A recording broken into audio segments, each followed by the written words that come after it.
Hello YouTube! Alright, today we are going to be making my personal favorite cookies. Best ever, my favorite all-time cookies. I stumbled upon this recipe years ago. Here's a recipe. Alright, so this recipe can easily be converted over to keto, just depending upon what ingredients you use. I'm making the cookies today for a family party tomorrow. No reason to go keto with it. Tomorrow's going to be a cheat day for me. As y'all know, going keto is expensive. Buying the Swerve powdered sugar, stuff like that, it kind of adds up. So this recipe, it calls for slivered or sliced unsalted almonds. So we got our almonds. I got the slivered ones. I like those. 1 cup sweetened shredded coconut. If you were gonna make this with a keto recipe, you would just use unsweetened coconut. I don't think it would make that big of a difference. Even the sweetened coconut still is 6 net carbs for 2 tablespoons. So it's not too bad, and that's for the sweetened variety. If you got unsweetened, it'd be a lot less, it'd be keto friendly. A 1/2 cup plus 3 tablespoons of unsweetened cocoa. So that's gonna be keto friendly. 3 cups of powdered sugar. It's got regular powdered sugar. If you were gonna go with the keto, get the Swerve powdered sugar. It'll taste just as good, but it's gonna cost you 6 times as much probably. A 1/2 teaspoon of kosher salt, which, you know, salt going into chocolate cookies sounds a little weird, but it just gives it like a little, I don't know, makes it taste just a little bit different. 4 whole egg whites at room temperature. Honestly, I never bother with the room temperature part of it. I guess before I start measuring the rest of the ingredients, I can get them out and let it, but it doesn't seem to make a big difference to me. A tablespoon of vanilla extract and 3/4 cups of chocolate chips. So I like to use dark chocolate. Dark chocolate is a little bit healthier than milk chocolate. I like the taste of it better. But if you were gonna do keto, I would get the no sugar added chocolate chips just to make it better. So that's the ingredients for the recipe as I found it on the internet way back in, I don't know, 2012. But I love traditional no-bake cookies with peanut butter and oatmeal. Just love those. So when I stumbled upon this, I decided I was gonna kick it up a notch and make it a little more resemble that.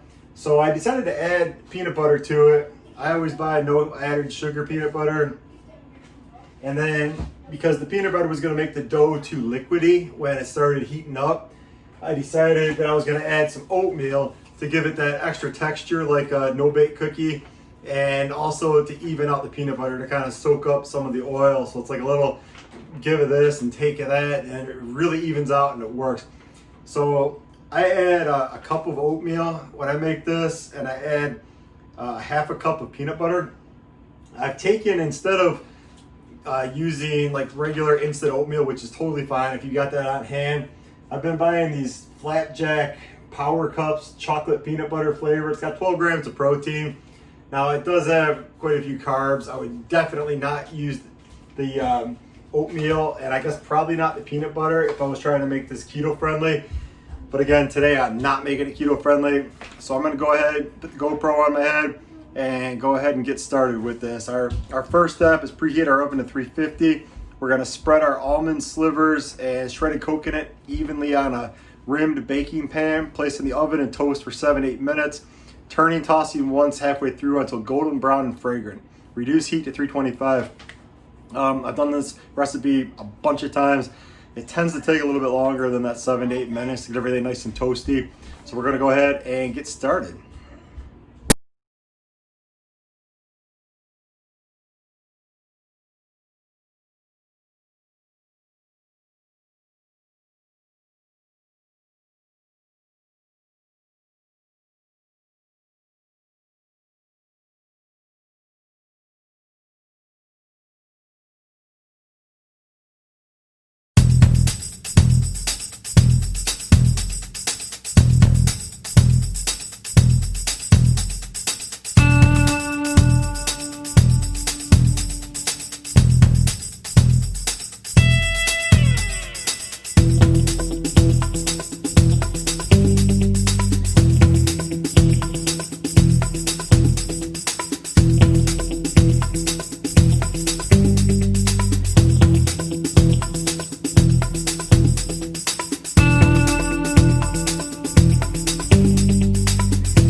all mixed up. It smells delicious.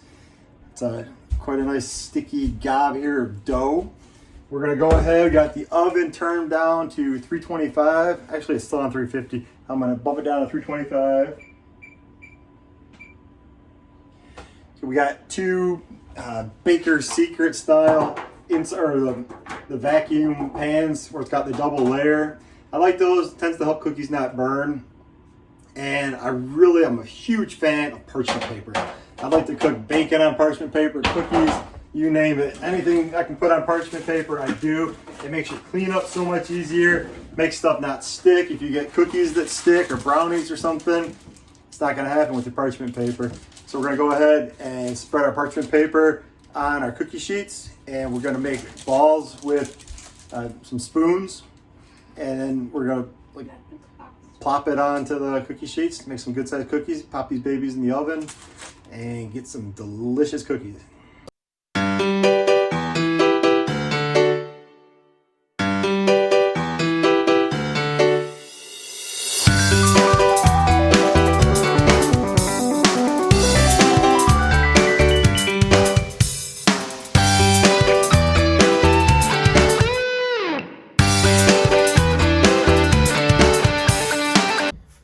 Cookies are out of the oven.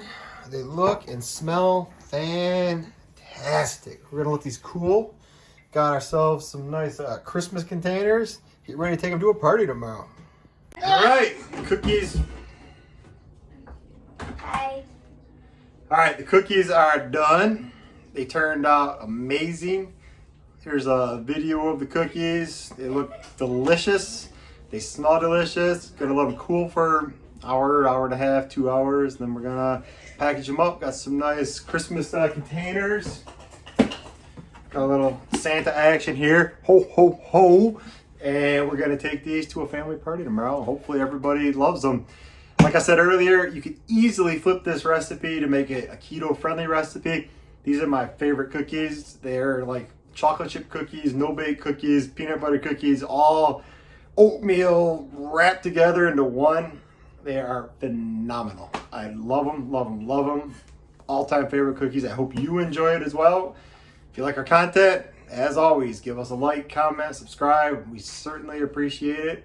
Thank you for watching. Bye. Bye.